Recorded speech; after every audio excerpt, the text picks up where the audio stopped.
following the deliveries of robotic Politics, workers screw from that. the... Atomic Heart is possibly one of my favorite games that I've played in the last several years. I've seen a lot of dialogue going on around this game, both due to the Russian developer controversy and due to many people being disappointed with what the game actually had to offer on launch. Even so far as many people that I actually really respect saying that they hate it, which, if I'm being honest, makes no sense to me at all. Atomic Heart runs great, feels complete and polished, especially by modern standards. It's unique in its aesthetic, it's beautiful to look at, it's really fun to play, and my favorite thing about it is the gameplay loop. But let's break it down a little bit more. I really feel like a lot of the people who are choosing to hate on Atomic Heart for actual non-virtue signal related reasons are just maybe brain rotted from too much Fortnite and Valorant. Here's what I mean. Atomic Heart has a gameplay loop that feels very much in the vein of older early 2000s games like Half-Life 2, BioShock, etc. The gameplay isn't anything like the hyper fast-paced competitors of more recent years. You'll spend a lot of time exploring, crafting, solving puzzles, and listening to dialogue. Atomic Heart wants you to live in its world a little bit more, exist within, and gives you a lot of room to breathe and admire how beautiful this world that they've created really is. The basic loop is exploration, combat, puzzle solving, and repeat. So you'll find a new area and you'll start by exploring it, possibly dispatching a few hostiles in the meantime. Then you'll end up in a small, more combat-focused arena, followed by some kind of puzzle to solve, which the puzzles are generally quick and easy, and I think some of them are even pretty fun. Some games have puzzles that feel like a chore, but in my opinion, Atomic Heart's puzzles are so quick and easy that, and a lot of times, I think that they're unique enough for the game to really get away with it. Now, something I will say is that a lot of people may have been disappointed by the game because it advertised itself as a big, set-piece heavy action game, when it's really more of an action puzzle game that has some set pieces, which, don't get me wrong, the set pieces are really cool, but if I'm being honest, you're going to spend way more time solving puzzles, exploring, and crafting than you will fighting and shooting. Speaking of crafting, I actually really like how crafting works in this game, which is odd because I hate crafting in games. It normally feels like a waste of my time and it just ends up getting ignored, like in Far Cry 3 or Fallout 4 or other games that demand me to spend way too much time in the UI trying to make things and craft things and create little settlements. Some people really like that, I don't, so for me to praise the crafting of a video game is very unorthodox. Atomic Heart is so meticulously well balanced in its resource distribution that you're pretty much never going to have any ammo if you're not exploring for supplies and trying to craft what you need. The UI for crafting isn't the best I've ever seen, but it's easy enough to learn and I liked it well enough. The UI menu for the skills is great. I love the aesthetic. So this is one of the few games I've played where crafting and exploration is encouraged and borderline necessary, which is great because there's a lot to see in this world. The game has a few small hub worlds to sort of roam and explore, which leads you into the different linear levels to play through and experience. Which is really the move, I think, because the world isn't huge, and because of that, it doesn't feel empty. Instead, it helps with the immersion of feeling like you're this lone soldier exploring a world being devastated by rogue robots. Let's talk about the combat a little bit. It's sort of what I'd imagine BioShock would be like if it was released in 2023. You have a few different abilities to use, like a freeze ability, a gravity ability, a shock ability, and a couple of others. I'll let you kind of see that for yourself in the video.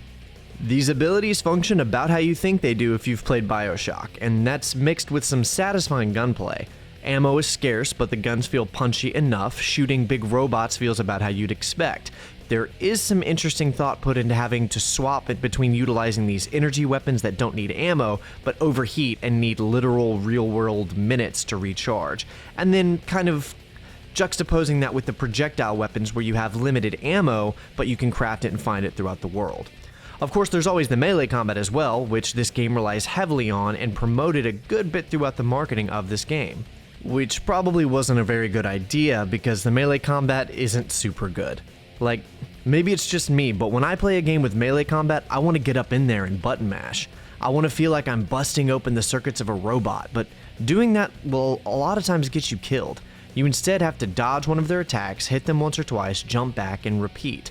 There's no combos, it doesn't feel satisfying, and I ended up just freezing them, charging up my heavy attack, and hitting them once to be rid of some of these enemies. Melee combat is normally my preference in games, I love it, but this game just feels like it tried to make it either too challenging or too much of an afterthought or something, and it ended up feeling like not very fun. The melee weapons are really cool though, they're very creative, and sometimes whenever you can pull off a move with one of your abilities and then combo that in with your melee, it can be fun for a brief minute, but a lot of times you're going to end up just kind of like spamming them with a light attack or freezing them running up and then just heavy attacking them. So the melee is one of the weaker parts of the game, which is unfortunate given how much of the game relies on the melee. You have a dodge move that you'll be using a lot. If you've played Doom Eternal, then you pretty much know how this works. It's a dash move to avoid attacks. Pretty much standard fare for modern shooters. The game surprisingly doesn't have a sprint function, which I welcome. It instead has your character naturally kind of building up speed if you move forward without breaking direction, sort of mimicking like a run motion. Sprint isn't really needed though because the world isn't huge and vehicles are a thing for the longer stretches. This game really wouldn't have benefited from a sprint function, so this was the move, I think.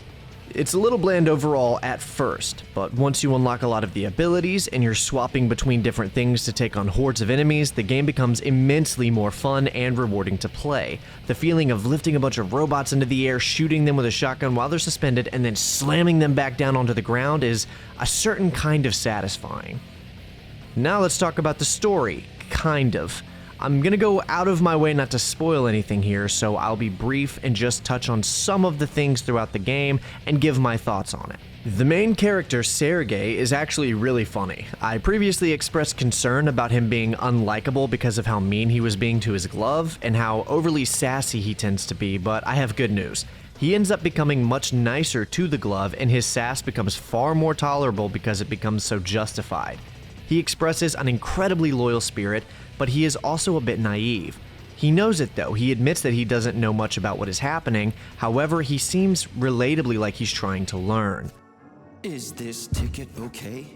Will you let me ride now, you bloodsucker? Why didn't you notify me you had a travel document, comrade?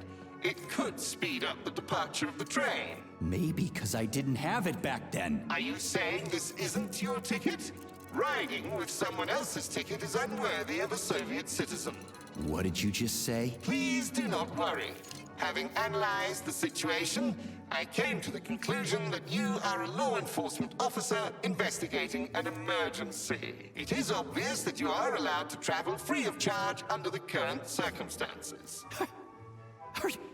Are you serious? Feel free to take any available seat. The train is departing in 10 seconds. Wow, we just witnessed a real miracle of science. One of my favorite parts of the game is actually a conversation between Sergey and Charles. Charles is the name of his glove AI, by the way.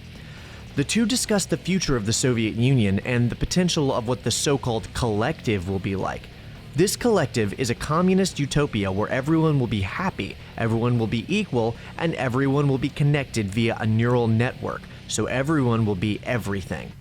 Sergey is naive and excited about how wonderful this new paradise will be, but Charles, being an AI that clearly knows more than he is letting on right now, asks Sergey some hard questions about this supposed paradise that is on the horizon. This conversation is when I knew right away that accusations of this game being communist propaganda were utterly foolish.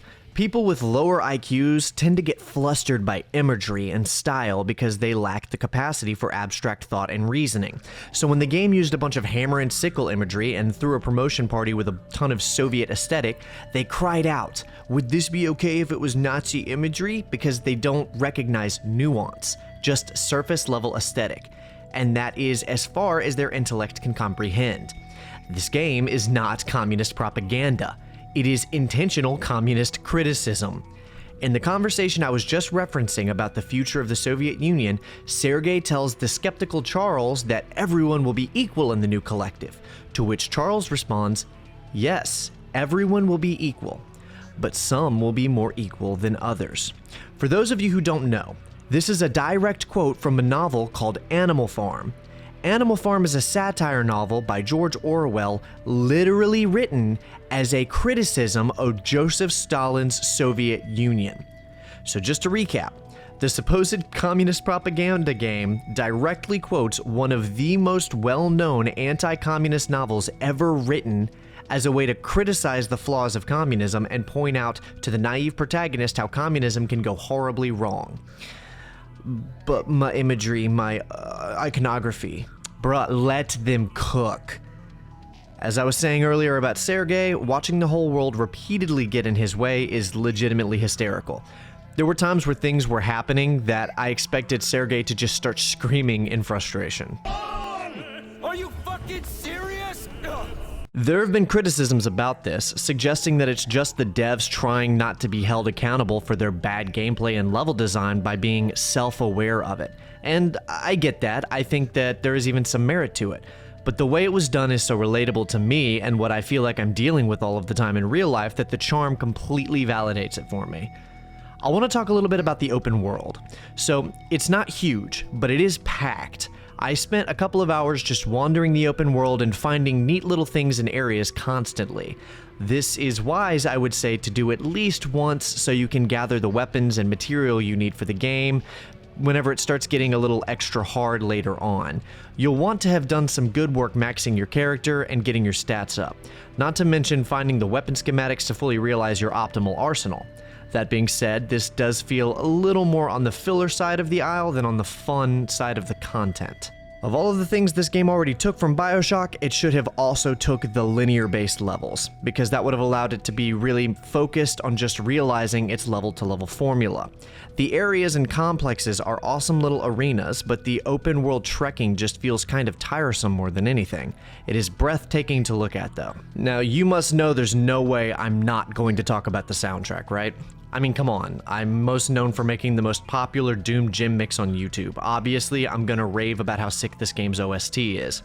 So the soundtrack has contributions from the very talented Geoffrey, known for coining the term Argent Metal, a genre of which I also write and release music in, and he brings it hard. Originally contracted to focus on just doing the remixes, his Argent remixes bring a huge punch with them, and every time I hear one of them come on in-game, it makes the experience thrilling.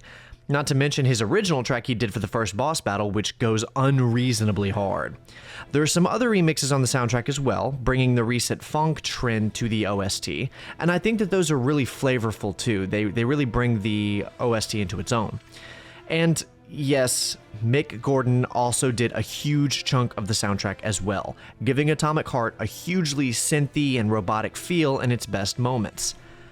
I won't lie though, being a huge Mick Gordon fan that I am, I was disappointed by his work on this game. And this is purely from a biased viewpoint, but none of his tracks are metal at all, which was a letdown for me. And none of them were very cinematic either.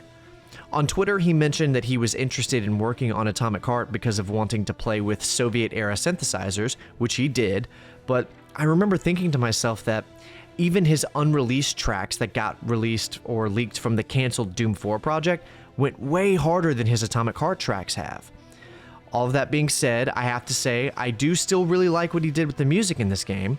I'm just a little let down is all. Perhaps my standards were set too high by Doom Eternal. Alright, review time. The way I do reviews is very specific and overly convoluted, but it allows me to be very fair in how I gauge and rate a game. Anything I review will be assigned a listing to categorize it appropriately. These lists consist of A, B, and C. The purpose of this is to ensure a product is reviewed fairly for what it is. Categorization of any given title will be determined by a number of factors, but most times by quality, budget, and storytelling. Following its listing, it will then be assigned a rating between 1 and 5 stars, which suggests its quality as the quality of the game or movie or whatever that I'm reviewing that it is. So, let's do it. I'm listing Atomic Heart as an A-list game. It's clearly a high-quality product. Its premise is handled with admirable nuance, and between its budget and execution, there's no doubt that this game belongs with the A-listers. I'm rating Atomic Heart 4 out of 5 stars. While this game might not be for everyone with what it's offering, it is 100% achieving what it set out to do and with flying colors. This is the best game I have played in recent memory, and I can't even remember the last time that a game had kept me this invested and enjoying it for so long. That being said, it did miss some opportunities to be better, with an over-reliance on puzzles in some cases and a lackluster, unsatisfying melee combat. Atomic Heart does a ton of things, and it does them all well. Nothing in this game is a masterpiece, but nothing in this game is bad either. It's all just good. And there's so much variety that I would honestly recommend this game to just about anyone wanting something new or interesting to play. And that does it for my review on Atomic Heart. If you enjoyed it, please consider hitting that like button and subscribing if you haven't already. That really helps with the algorithm to get this video out there, and I always appreciate the support. Too many whiny reviewers on this platform, and I'm trying to offer an alternative with this channel.